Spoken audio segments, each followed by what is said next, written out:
Polisi menetapkan Direktur Utama Pertamina Patraniaga Rifa Siahaan menjadi tersangka kasus dugaan korupsi tata kelola minyak mentah.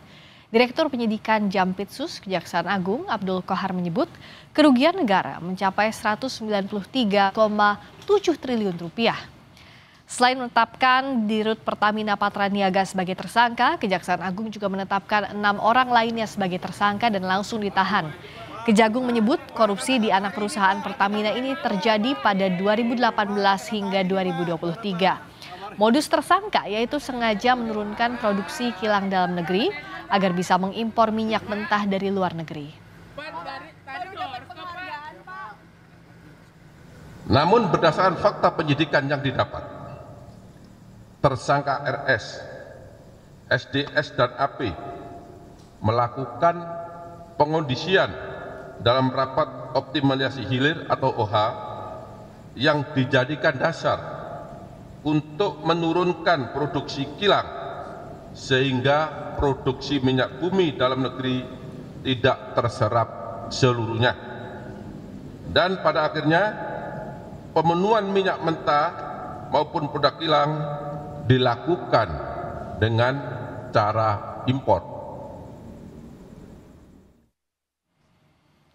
Direktur Penyidikan Jampitsus Kejaksaan Agung Abdul Qohar menyebut Direktur PT Pertamina Patraniaga Rifa Siahaan sengaja membeli minyak mentah RON 90 atau setara Pertalite yang dioplos dengan RON 92 atau setara Pertamax. Tidak hanya itu, Kejagung juga menemukan modus mengangkat harga biaya pengapalan secara tidak wajar dalam impor minyak mentah. Tersangka RS melakukan pembelian atau pembayaran untuk RON 92, padahal sebenarnya yang dibeli adalah RON 90 atau lebih rendah, kemudian dilakukan blending di depo untuk menjadi RON 92 dan hal tersebut tidak diperbolehkan atau bertentangan dengan ketentuan yang ada.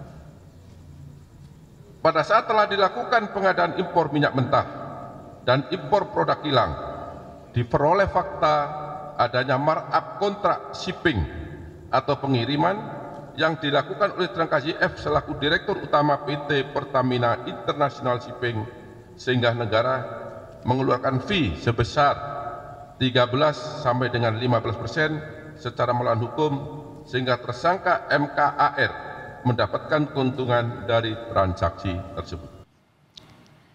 Penyidik Kejaksaan Agung menemukan biaya tata kelola minyak yang tinggi memengaruhi subsidi BBM yang dibebankan ke APBN dalam bentuk skema subsidi. Kejaksaan Agung menemukan kerugian keuangan negara sebesar 193,7 triliun rupiah, diantaranya kerugian ekspor minyak mentah dalam negeri, impor melalui broker, melalui kompensasi dan pemberian subsidi dari APBN. PT Pertamina menyebut menghormati proses hukum yang ditangani Kejaksaan Agung dan siap bekerja sama untuk penyidikan. Pertamina memastikan kasus yang ditangani Kejaksaan Agung tidak berdampak terhadap distribusi BBM dan LPG di masyarakat. Pertamina menghormati Kejaksaan Agung dan aparat penegak hukum yang menjalankan tugas serta kewenangannya dalam proses hukum yang tengah berjalan di subholding Pertamina. Pertamina juga siap bekerja sama dengan aparat berwenang dan berharap proses hukum dapat berjalan lancar dengan tetap mengedepankan asas hukum praduga tak bersalah. Di tengah proses tersebut, Pertamina memastikan bahwa layanan distribusi energi kepada masyarakat di seluruh Indonesia tetap berjalan lancar dan Pertamina juga menjamin pelayanan distribusi energi kepada masyarakat tetap menjadi prioritas utama dan berjalan normal seperti biasa.